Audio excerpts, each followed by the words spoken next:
महाराष्ट्रातला भ्रष्टाचार हा कोणत्या थरापर्यंत गेलेला आहे? कोणत्या थरापर्यंत गेला या राज्यातला भ्रष्टाचार? तर विधिमंडळापर्यंत पोहोचला. पवित्र जागा लोकशाहीच्या दृष्टीने ज्याला आपण मंदिर म्हणतो, लोकशाहीचं, लोकसभा, राज्यसभा, विधानसभा, विधान परिषद, तर या राज्यात देवेंद्र फडणवीस, एकनाथ शिंदे, अजित पवार यांच्या राज्यात हा भ्रष्टाचार या मंदिरापर्यंत पोहोचला, विधानसभेपर्यंत पोहोचला. आणि विधानसभेचे अध्यक्ष, राज्याचे मुख्यमंत्री या भ्रष्टाचाराचे मुख्य समर्थक. अंदाज समिती, एस्टिमेट कमिटी ज्याला म्हणतात, ही एक अत्यंत महत्वाची विधिमंडळ समिती आहे. म्हणजे शासनाची जी कामं होतात शासनातर्फे, ती योग्य प्रकारे नियमानुसार झालीत की नाही याचे तपास करणं किंवा याचे साक्षी पुरावे करणं, अशी अनेक कामं त्या कमिटीच्या द्वारे होत असतात. पण ही कमिटी किती भ्रष्ट आहे, किंवा या कमिटीचे चेअरमन, खास करून अध्यक्ष अर्जुन खोतकर, जे ईडीला घाबरून शिंदे गटात गेले, आमच्याकडेच होते, निष्ठेच्या आणाभाका फार खायचे. एकनाथ शिंदेला पळून गेला होते उंदीर म्हणणारे हेच गृहस्थ, बरं का, उंदीर आणाभाका निष्ठेच्या घेणारे हे जेव्हा गेले, ईडीला घाबरून गेले, ईडीची कारवाई होते त्यांच्या एका कारखान्यावर, त्यांना अंदाज समितीचं अध्यक्षपद दिलं. ते यासाठीच दिलं, काल धुळ्याच्या 102 नंबरच्या विश्रामगृहात त्या खोलीमध्ये 5 ते 5.5 कोटी रुपयाची कॅश गेल्या 3 दिवसापासून जमा झाली. ही अंदाज समिती, त्याचे अध्यक्ष हे धुळ्याच्या दौऱ्यावर होते अशा प्रकारच्या कामांच्या तपासणीसाठी. पण शासकीय कामामध्ये, सार्वजनिक बांधकाम खात्याच्या कामामध्ये, इतर क्षेत्रातल्या कामामध्ये प्रचंड घोटाळे, भ्रष्टाचार, कमी दर्जाची कामं झाल्यामुळे ते प्रकरण काढून या सर्व ठेकेदारांकडून 15 कोटी रुपये गोळा करण्याची जबाबदारी अंदाज समितीच्या अध्यक्षांना द्यायची जबाबदारी ठेकेदाराने घेतली. आणि त्यासाठी त्यांनी अंदाज समितीचे ज्या चेअरमनचे जे पीए आहेत, पाटील म्हणून, त्यांची नियुक्ती केली. 102 नंबरच्या खोलीमध्ये गेल्या 3 दिवसापासून ही रक्कम जमा होत होती. 5.5 कोटी रुपये जमा झाले आणि 10 कोटी पुढल्या 2 दिवसात जमा होणार होते. लक्षात घ्या, 15 कोटी रुपये अंदाज समितीच्या अध्यक्षांना देण्याचा सौदा झाला होता. 15 कोटी रुपये, मी फार जबाबदारीने सांगतोय. 5.5 कोटी रुपये जमा झाले आहेत, 10 कोटी रुपये पुढल्या 2 दिवसात जमा होणार आहेत. नाहीतर सर्व ठेकेदारांना ब्लॅकलिस्टमध्ये टाकण्याची धमकी अर्जुन खोतकरांनी दिली. सर्व ठेकेदारांना ब्लॅकलिस्टमध्ये टाकून त्यांच्यावरती गुन्हे दाखल करण्याची शिफारस मी करीन, अशी धमकी अर्जुन खोतकर यांनी दिली. त्यानंतर पैसे जमा व्हायला सुरुवात झाली. ते राज्य कुठे चाललंय? शिवसेनेचे धुळ्यातले आमचे प्रमुख नेते अनिल गोटे, माजी आमदार, आणि शिवसैनिकांच्या कानावर ही गोष्ट गेली. खरं म्हणजे गोटे साहेबांचे आभार मानले पाहिजे, ते नेहमी लढत असतात. गोटे साहेबांनी शिवसैनिकांसह विश्रामगृहावर धडक मारली. तेव्हा 102 मधले जे लोक होते, गोटे आणि शिवसैनिक येत आहेत हे कळल्यावर घाईघाईनं टाळ्या लावून पळून गेले. आमची अशी मागणी होती शिवसेनेची, जिल्हाधिकारी, जिल्ह्याचे पोलीस प्रमुख, अँटी करप्शन ब्युरो जे आहे जिल्हा, त्याचे प्रमुख यांनी येऊन ही खोली उघडावी, त्याचा पंचनामा करावा आणि संबंधित जे लोक आहेत त्यांच्यावर कारवाई व्हावी. 4 तास 5 तास अनिल गोटे आणि शिवसैनिक तिथे ठिया मांडून बसले, तरीही ना पोलीस आले, ना जिल्हाधिकारी आले. जे आमच्यावर खोटे गुन्हे दाखल करतात, EOW, ईडी, त्यांचं काम आहे. एवढी मोठी रक्कम 5 लाखासाठी तुम्ही गुन्हे दाखल करता ना. शेवटी लोकांचा आणि आमच्या शिवसैनिकांचा दबाव वाढल्यावर हे सगळे लोक आले, त्यातले टाळ उघडलं आणि अजून पैशाची मोजणी सुरू आहे. बाकी लोक फरार आहेत. आता फक्त अंदाज समितीचे अध्यक्ष फरार झाले आहेत का ते पाहावं लागेल. आता सगळे काखावर करतील, तो मी नव्हेच. पण हे 15 कोटी रुपये शिंदे गटाच्या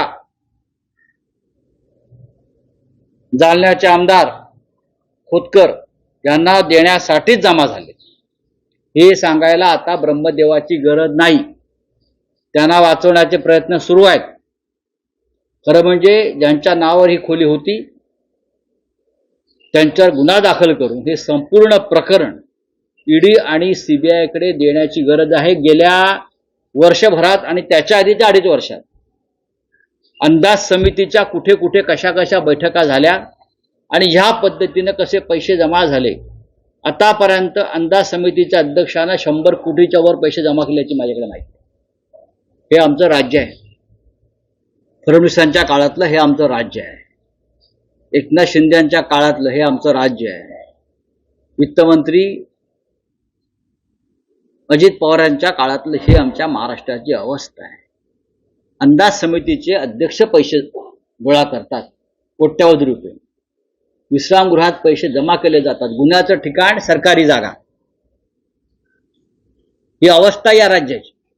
काय करतात गृहमंत्री देवेंद्र फडणवीस? त्यांच्या गृह खात्याच्या अंतर्गतच लाचलुचपत प्रतिबंधक विभाग आहे ना, लाचलुचपत प्रतिबंधक. मग हे लाचलुचपत प्रतिबंधक फक्त तुमच्या राजकीय विरोधकांसाठी वापरणार? इतरांचं काय? अर्जुन खोतकराचं काय? अटक करताय? अटक करा, गुन्हा दाखल करा. जर तुम्ही खरे असाल, सच्चे असाल तर या प्रकरणात गुन्हा दाखल होणं गरजेचं आहे, बरं का. तुम्ही स्वतः भ्रष्टाचारांना सडलेले असल्यामुळे तुम्हाला या गोष्टी दिसत नाहीत आणि तुम्ही भ्रष्टाचारांना वाचवताय. कारण तुमचं सरकार हे या दलदलीतून निर्माण झालंय भ्रष्टाचाराच्या. विधानसभेपर्यंत भ्रष्टाचार पोचलाय, लक्षात घ्या. याला आम्ही यांना मंदिर म्हणतो लोकशाहीचं. राहुल नार्वेकर तिथे अध्यक्ष झाल्यापासून हा भ्रष्टाचार सरकार बनवण्यापासून, बहुमताच्या चाचणीपासून आणि बेईमानी संदर्भात निर्णय देण्यापासून तो अशा प्रकारे अंदाज समितीच्या अध्यक्षानं 15 कोटी रुपये सरकारी जागेत गोळा करण्यापर्यंत भ्रष्टाचार आहे. अर्जुन खोतकर यांच्यावरती काय कारवाई होणार आहे चेअरमनवर? काय? माझं सरळ मागणी आहे की सगळ्यात आधी ज्याच्या नावावरती खोली होती त्याच्यावर गुन्हा दाखल करून त्याची चौकशी व्हायला पाहिजे आणि या तपासाला कालमर्यादा. रावसाहेब, तुम्ही म्हणताय की अर्जुन खोतकर आणि जे काही आहेत, जो तुमचा आरोप आहे तो त्यांच्यावर गुन्हा दाखल झाला पाहिजे, फडणवीसांकडे मागणी करतात. पण समजा जर ते झालं नाही तर मग पुढे काय? तर काय करणार तुम्ही? महाराष्ट्र भ्रष्टाचाराच्या शिकलात गटांगळ्या खातोय, अजून 2 गटांगळ्या खाईल. भ्रष्टाचाराच्या संदर्भातली लढाई आम्ही लढतो आहोत, लक्षात घ्या. काय करतो तो मुलुंडचा नागडा पोपटलाल? काय करतो? दुसरा कोणत्या पक्षाचा असता अंदाज समितीचा अध्यक्ष तर एवढाला हा टाना वाटाणा उडा मारत तिथे गेला असता धुळ्यामध्ये, बरोबर ना, आणि त्या दारामध्ये 102च्या उपोषणाला बसला असता. आता काय करतोय? भुजबळ मंत्रिमंडळात आले, अंदाज समितीच्या अध्यक्षांसाठी 15 कोटी रुपये जमा झाले. त्या समितीत कोणकोणात नावं जरा बघा, सगळे महान लोक आहेत. पण हे पैसे जमा झाले अध्यक्षासाठी हे आता उघड झालेलं आहे. पण त्यांना वाचवायचा प्रयत्न कोण करणार? एकनाथ शिंदे करणार, देवेंद्र फडणवीस करणार, अमित शहा करणार, कळलं. आणि विरोधी पक्षाच्या कार्यकर्त्याला 100 रुपये, बरं का, 500 रुपयावरती तुम्ही आर्थिक गुन्हे शाखेत नोंद करणार, EOW तपास करणार, मग तो तपास ईडीकडे जाणार, मग त्यांना अटका होणार. ही 5.5 कोटी आणि 15 कोटीची केस ही ईडीची फिट केस आहे. याच्यामध्ये ईडीनं हे मनी लॉन्ड्रिंग आहे. हा पैसा आला कुठून? गुन्हेगारी स्वरूपाचा पैसा आहे. ठेकेदारांची भ्रष्टाचाराची कामं, भ्रष्ट मार्गाने निर्माण केलेली कामं वाचवण्यासाठी हा गुन्हेगारी स्वरूपाचा पैसा आहे. मी ईडीला पत्र लिहिणार आहे. मी ईडीला सांगणार आहे हा पैसा कुठून आहे. हे मनी लॉन्ड्रिंग आहे. तुम्हाला मनी लॉन्ड्रिंगची व्याख्या कळत नसेल तर मी तुम्हाला सांगतो काय आहे ती ईडी संचालकांना.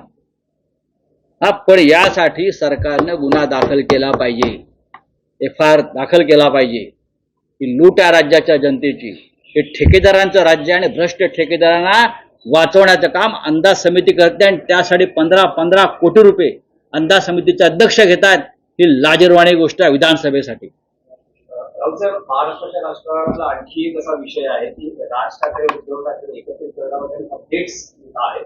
आज तुमच्या पक्षातलेच नेते आणि विधान परिषदेचे गटनेते ऍडव्होकेट अनिल परब असं म्हणाले की आम्ही युती बाबतीत सकारात्मक आहोत.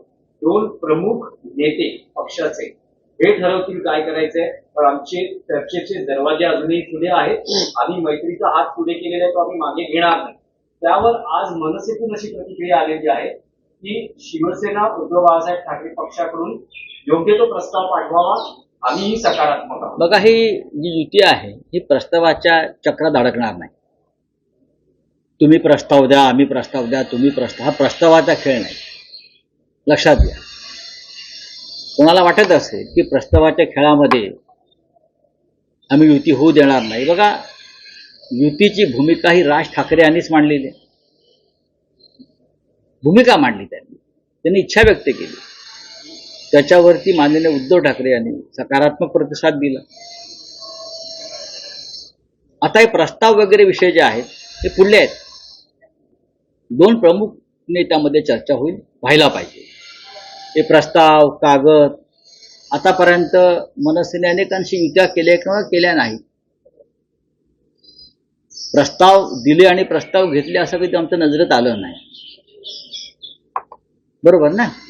त्याच्यामुळे ही एक महत्वाचा पाऊल आहे मुंबईच्या राजकारणातलं सध्या. आम्ही पूर्णपणे माननीय उद्धव ठाकरे साहेबांची भूमिका स्पष्ट आहे आणि सकारात्मक आहे. आम्हाला त्यांनी स्पष्ट सूचना केलेल्या आहे. जर समोरून अशा प्रकारची भावना आहे तर आपण त्या भावनेचा आदर केला पाहिजे असं माननीय उद्धव ठाकरे साहेबांचं मत आहे.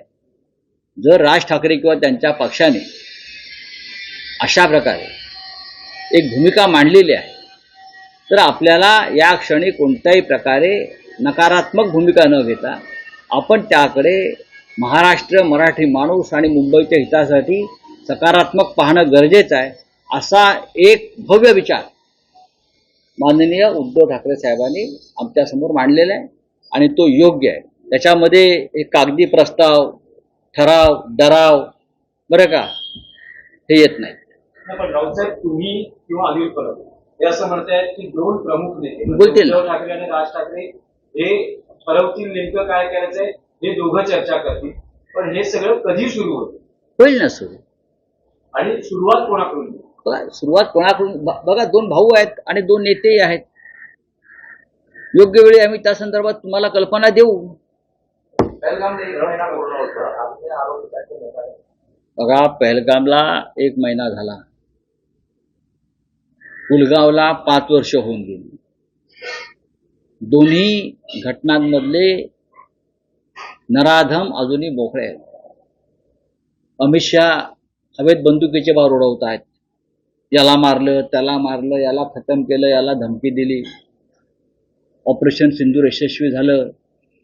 ते यशस्वी झालं म्हणून 50 खासदारांना परदेशात पाठवलं. मूळ प्रश्न हाच आहे की आमच्या 26 भगिनींचं कुंकू पुसणारे, सिंदूर पुसणारे ते 5-6 भयंकर अतिरेकी कुठे? त्याचा शोध नाही, त्यांचं एन्काउंटर नाही, त्यांचा खात्मा नाही. 1 महिना झाला ना, काय करतोय आपण? मी वारंवार सांगतोय, अमित शहांचा राजीनामा त्यांनी प्रायश्चित घ्यावं ही आमची भूमिका आहे. एक ताजी अपडेट आहे. आता तुम्ही जे अर्जुन खोतकरांवर आरोप केलेले आहेत ते सगळे आरोप त्यांनी फेटाळलेले आहेत. त्यांचं असं म्हणणं आहे की हा माझा बदनामी करण्याचा अजिबात बदनामी नाही. अजिबात बदनामी नाही. कशाला बदनामी करू? 102 मधले 5.5 कोटी रुपये सहज जर गिळता आले असते तर अगदी सुरळीत पार पाडलं असतं. चोरी पकडलेली आहे त्याच्यामुळे बदनामी. चोरी पकडलेली आहे म्हणून बदनामी. चोरी पकडली नसती तर ढेकर दिली असती ना. चोरी पकडली नसती तर ढेकर दिली असती. हा 15 कोटीचा व्यवहार अंदाज समितीसाठीच होता हे सगळ्यांना माहिती आहे. तुम्ही यांची खुली चौकशी करा, पुरावे आपोआप समोर येतील. आणखी एक विषय आहे की लवकरच शरद पवारांच्या राष्ट्रवादीत मोठे बदल होतील असं विधान रोहित पवार जे त्यांच्या पक्षाचे आमदार आहेत. बघा, हा त्यांच्या पक्षाच्या अंतर्गत बाबीवरती मी का बोलावं आणि तुम्ही तरी प्रश्न का विचारावेत? कारण महाविकास आघाडीचा हा महाविकास आघाडीचा पक्षातला एका अंतर्गत विषय आहे. आमच्या पक्षामध्ये काय बदल होतील याच्यावर इतर कोणी बोलू नये. काँग्रेस पक्षात काय बदल होणार त्याच्यावर आम्ही बोलू नये. हा त्यांच्या पक्षाचा अंतर्गत विषय. रोहित पवार त्या पक्षाचे नेते आहेत. त्यांना त्यांच्या पक्षात काय पावलं टाकायची आहेत, काय बदल करायचे आहेत हा सर्वस्वी त्यांचा अधिकार आहे. कारण हा मुद्दा यासाठी चर्चेत आहे कारण अलीकडे पवार आणि भाजप जवळीक वाढली. मला असं वाटत नाही. सतत चर्चा सुरू मला असं वाटत नाही. चला हिंदी में बोलिए, क्या आपकी बात है भाई? देखिए, पहलगाम का जो हत्याकांड हुआ, हमारी लगभग 26 माताएं और बहनों का जो सिंदूर खत्म कर दिया हुआ, जो नाराज हम अतिरेकी दहशतगर्द थे, उनका क्या हो गया? यह हमारा सवाल हमेशा रहेगा.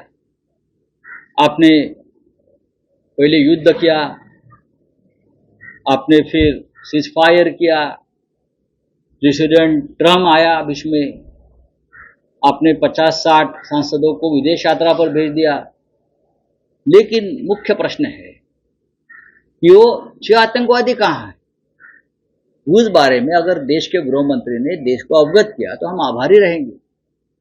ऑपरेशन सिंदूर तब तक पूरा नहीं होगा जब तक ये 6 आतंकवादी का खात्मा नहीं होता पूरी तरह से. तो नहीं हो रहा है. 1 महीना हो गया ना. इस प्रकार से पुलवामा के आतंकवादियों का खात्मा हुआ, पता नहीं वो कौन थे, कहाँ गए, कहाँ से आए. और अब पहलगाम में भी यही हो रहा है. बस बड़ी बड़ी लंबी लंबी भाषण चल रहे. अब हमारे प्रधानमंत्री पहलगाम के ऊपर लोगों को कथा कथन करने वाले, क्या हुआ और हमने क्या किया. ये कोई देश का प्रधानमंत्री करता है क्या? चलिए, थैंक यू. कांग्रेस की आनंद शर्मा है डेलीगेशन की बात सपोर्ट कर रहे हैं, वही आगे कांग्रेस को विरोध कर रही है. इंडिया आने से बड़ी सीन लगी इस बात को. देखिए, बात ऐसी है, इसके लिए जिम्मेदार सरकार है. सरकार ने जिस तरह से डेलीगेशन का गठन किया है वो अपोजिशन में स्प्लिट करने के लिए किया है. उनकी मंशा साफ नहीं है. वो आतंकवाद से लड़ना नहीं चाहते. वो आज भी इस बहाने देश के अपोजिशन से लड़ रही है, उसमें दरार डाल रही है. देश विदेशातील प्रत्येक घडामोडींचे लाईव्ह अपडेट मिळवण्यासाठी आता साम टीव्हीच्या सर्व सोशल मीडिया प्लॅटफॉर्मला लाईक, फॉलो आणि सबस्क्राईब करा. तसंच सर्व नोटिफिकेशनसाठी बेल आयकॉन प्रेस करायला विसरू नका.